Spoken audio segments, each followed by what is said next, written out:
আজকের ভিডিওতে আমরা দেখব কিভাবে অটোক্যাড সফটওয়্যারে অব্র দিয়ে বাংলা লেখা যায়। সর্বপ্রথম আমাদেরকে অটোক্যাডটি আমাদের সিস্টেমে ডাউনলোড করা আছে কিনা তা দেখতে হবে। যদি ডাউনলোড করা না থাকে তাহলে আমরা এই দুটি লিঙ্কে ভিজিট করব। এই লিঙ্কগুলো ডেসক্রিপশন বক্সে দিয়ে দিব। প্রথম লিঙ্কটি হচ্ছে যে অটোক্যাড ডাউনলোড করার লিঙ্ক, এবং তারপরেরটি হচ্ছে যে আমাদের অটোক্যাডের যে ফন্টগুলো আছে সেগুলো, যেমন আমরা এখানে ANSI দিয়ে লিখবো, এটা কালপুরুষ অথবা CM রূপালী, এই দুইটা ফন্ট আমাদের থাকলেই হবে, আমরা অটোক্যাডে বাংলা লিখতে পারবো। সর্বপ্রথম আমরা যদি কিবোর্ডটা অব্র কিবোর্ড ডাউনলোড করতে চাই তাহলে এখান থেকে ওনাদের ভার্সন 5.6.0, এটা মেবি 2019 সালে রিলিজ হয়েছিল, আমরা এটা ডাউনলোড করে নিব।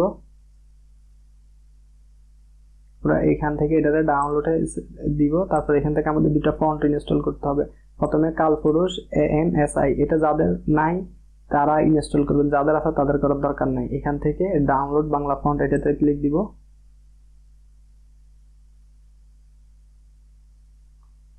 এখান থেকে সেভে দিয়ে দিব। তারপর একইভাবে CM রূপালী, এটা একই জিনিস, কালপুরুষ দিয়ে করলে হয়, CM রূপালী দিয়ে করলে হয়। তারপরে CM রূপালীটা ইনস্টল করে দিবেন। যখন যে ফন্ট ইউজ করতে মন চায় এটা চেঞ্জ করে করবেন।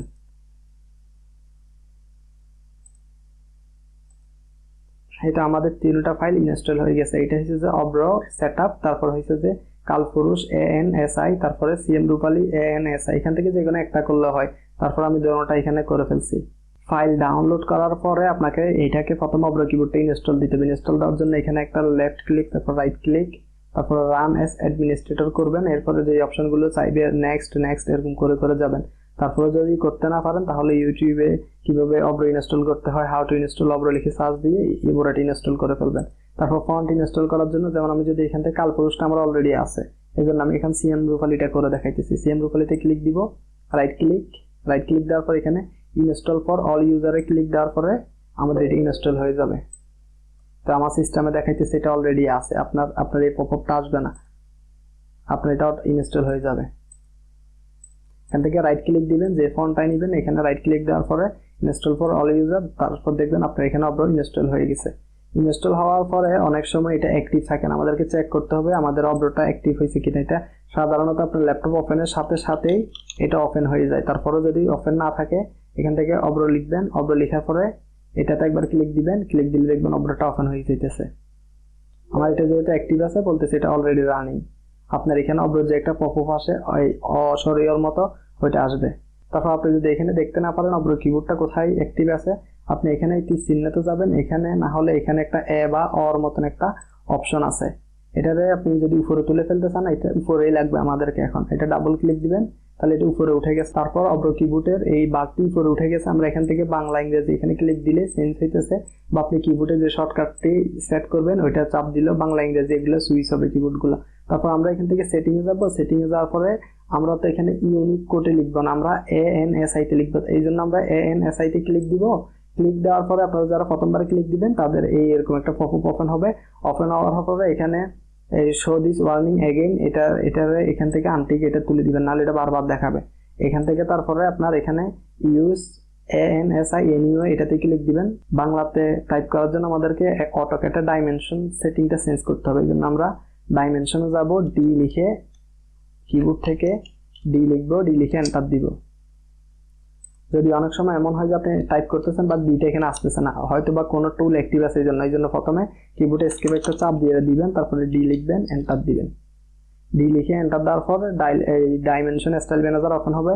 আপনাদের এখানে যে এইটাতে সান, এটা আমি কপি অফ স্ট্যান্ডার্ড এটা সিলেক্ট করলাম, এটা মডিফাই করব। এটা মডিফাই এতে যাব, মডিফাই যাওয়ার পর এখানে ট্যাক্সে এখানে আসবো। ট্যাক্সে আসার এখান থেকে এই ডট, এই আইকন, এই তিনটা ডট এখানে ক্লিক দিব। ক্লিক দেওয়ার পর এখানে আমাদের ফন্ট কিন্তু এখানে অন্য একটা ফন্ট আসতেছে। এটার জন্য আমাদেরকে কালপুরুষ বা CM রূপালীতে যাইতে হবে। এখানে কালপুরুষ যেটা আছে, কালপুরুষ ANSI, এই আমরা কালপুরুষ ANSI বা CM রূপালী ANSI তে ক্লিক দিব। ক্লিক দেওয়ার পরে এখান থেকে আমাদেরকে ফন্ট সাইজটা দিতে হবে। অলরেডি আমার ফন্ট সাইজটা দেওয়া আছে, এখান থেকে ফন্ট সাইজটা দিবেন। তারপর এখান থেকে অ্যাপ্লাইতে ক্লিক দিবেন, অ্যাপ্লাই, ক্লোজ। তারপরে এখানে ওকে দেওয়ার পরে এখান থেকে এটাতে সেট কারেন্ট করে দিয়ে ক্লোজ করে দিবেন। তাহলে আমাদের লেখা ওগুলো বাংলা হয়ে যাবে। ইংরেজি যেগুলো আছে এগুলোকে আমরা এখান থেকে এগুলো কেটে দিই, এগুলো ডিলিট হয়ে গেল। আমরা বাংলা লেখার জন্য এখানে ট্যাক্সে যাব, ট্যাক্স থেকে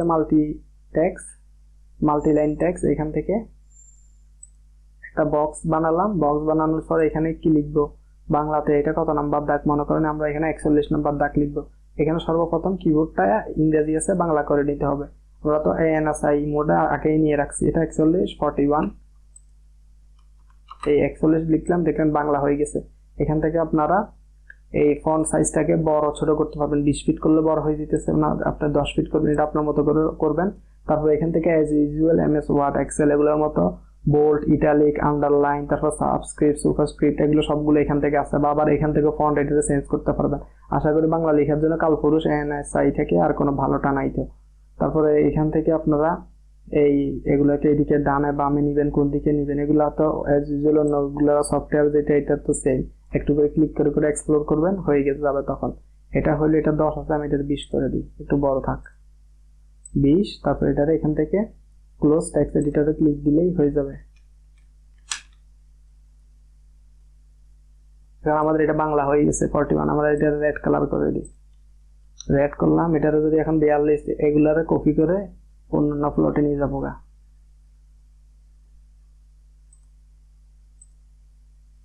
আমরা একবার লিখবো, এরপর আর লিখার দরকার নেই, এরকম করে করে কপি করে ফেলবো। কপি করে লাস্টে যখন ছেড়ে দিতে চাইবেন, এটা ছাড়বে না, স্ক্রিপ্টে ক্লিক দিবেন তাহলে ছেড়ে দিবে। এটা 42 নাম্বার প্লট, তাহলে আমরা এটার ভিতরে ডাবল ক্লিক করব। ডাবল ক্লিক করার পরে যেটা এডিট করবেন এটা ডাবল ক্লিক করবেন, ডাবল ক্লিক করে এডিট করতে পারবেন। আবার এটা এইখানে টিক চিহ্নটাতে ক্লিক দিলে চলে যাবে। এখন আমরা যদি এখানে মনে করেন যে বাংলা পুরো একটা লাইন লিখবো, মনে করেন আমাদের এটা একটা A4 সাইজের টেমপ্লেট, এটাতে পুরো একটা লাইন লিখবো। এখান থেকে যাই মাল্টি টেক্সটে যাই, এখান থেকে এরকম একটা বক্স নিলাম। এখন আমরা যদি এখানে লিখতে চাই তাহলে এটা এখন ইংলিশ আছে, এটা বাংলা করলাম, বাংলা করার পর এখানে আমরা যে কোনো কিছু চাইলে লিখতে পারবো। এই বাংলা কিবোর্ডের মাধ্যমে আমি চাপতেছি, আমার এখানে কন্ট্রোল স্পেস দিলে বাংলা আসতেছে। আপনি একদম যদি বাই ডিফল্ট অব্রতে কোনো কিছু সেট না করেন তাহলে হয়তো বা F12 দিলে আসবে। আবার F12 এ যদি আপনার ল্যাপটপের ফাংশন কি এখানে যদি কিছু থাকে তাহলে আবার ওইটাও আসতে পারে। আপনারা অব্রত সেটিং এ যাবেন গা, একদম এখান থেকে এই অপশনে চলে যাবেন, গ্লোবাল হটকিজ যেটা অপশন আছে এটাতে ক্লিক দিবেন। এখানে ক্লিক দেওয়ার পরে এই তো কিবোর্ড মোড সুইচিং, এখানে আমার কন্ট্রোল স্পেস আছে। আপনি এখান থেকে আপনার যেই কিবোর্ডের মানে অন্য কোনো শর্টকাট আপনার সিস্টেমে হচ্ছে না ওরকম একটাতে সিলেক্ট দিবেন। সিলেক্ট দেওয়ার পরে এখানে অ্যাপ্লাই ওকে দিবেন, তাহলে আপনি কিবোর্ডের মাধ্যমে যেমন আমি এখন কন্ট্রোল স্পেস দিলে দেখেন বাংলা ইংরেজি হইতেছে। এখন বাংলাতে হইলে এখানে আমরা এখানে চাইলে যে কোনো কিছু লিখতে পারবো। আমরা যদি এখানে লিখি জায়গা জমি বিক্রি হবে খুব সহজে জমি বাজারে, এটা মনে করেন আমরা এই লাইনটা লিখলাম। লাইনটা লিখার পরে বাংলাতে দেখেন এখানে খুব সহজে বাংলা কিন্তু লিখা যাইতেছে এখন অটোকেটে।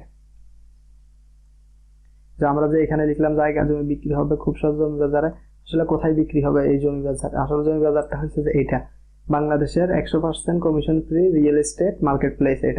এটা হচ্ছে যে মূলত সেলার এবং এজেন্ট বেস একটা মার্কেট প্লেস আর কি।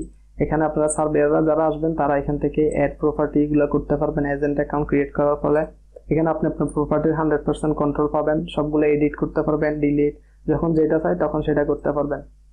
এখানে যেসব প্রপার্টি লিস্ট আছে এগুলো দেখবেন, তারপরে এজেন্টরা আছে, তারপরে এখানে চাইলে আপনারা আপনাদের সার্ভিসেস গুলো লিস্ট করতে পারবেন। মনে করেন দলিল লিখাতে আমরা যাই, তাহলে দলিল লিখা যে এজেন্টরা দিতেছে তাদেরকে এখানে দেখা যাইতেছে। যেমন আমরা যদি নাজিমউদ্দিন এই এজেন্টটাতে যাই এটাতে,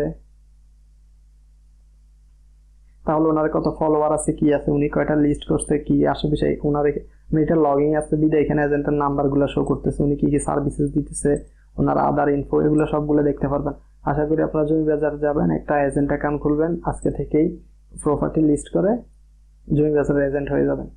আজকের ভিডিও এতটুকুই ছিল যে আমরা তো দেখলাম কিভাবে অটোকেটে অব্র দিয়ে বাংলা লেখা যায়। আমরা পরবর্তীতে কোনো সময় অন্যান্য কিবোর্ড যেমন বিজয় বা অন্য যেগুলো আছে এগুলো দিয়ে কিভাবে লিখতে এটাও দেখবো। আপনি যে কোনো একটা শিখলেই হয়, বাকি এতগুলো শিখার দরকার নাই। যারা অব্রত কমফোর্টেবল আমার মতে এই অব্রতেই করলে হয়। আমরা নেক্সট ভিডিওতে এটা কিভাবে এই পুরো ফাইলটা সেভ করব, এটা আমাদের তো একটা পর্যায়ক্রমে সিরিজ চলতেছে, এই জন্য আমরা পরবর্তী ভিডিওতে এটা কিভাবে সেভ করবো বা কারোর শেয়ার করলে কিভাবে ইমেজটা সহ যাবে আমরা নেক্সট ভিডিওগুলোতে এটা দেখবো। আজকের মতো বিদায়, থ্যাংক ইউ।